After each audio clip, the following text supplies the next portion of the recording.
In Montreal's Mercier-Hochelaga Maisonneuve borough, Liebert Street looks like any other residential block. But right in the middle of it, there are two buildings boarded up. Residents say it's an eyesore. Well, it's ugly, you know, it's like a downer when you go out and you see a building that's in ruins. And he adds there are cracks forming between the brick walls. They appear and there are more and more of them. Other residents in the neighborhood say the empty buildings attract squatters. C'est beaucoup d'itinérants qui volent. This woman says it can become disruptive, sometimes prompting police interventions. And most agree, in the midst of a housing crisis, the building is a lost opportunity. It's like 4 or 5 years like that, so I don't know why it's not reparation. Renovate.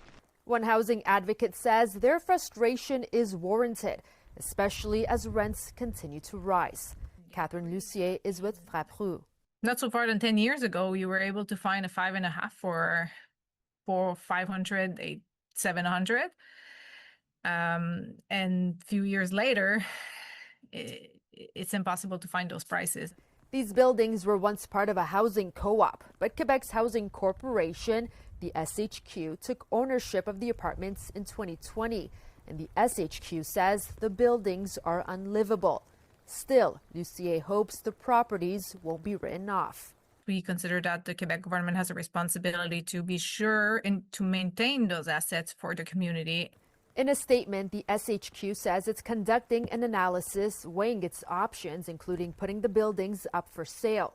Until then, they will remain boarded up, empty and unused, in a city where many are still searching for an affordable place to call home. Sweet Arasi, CTV News.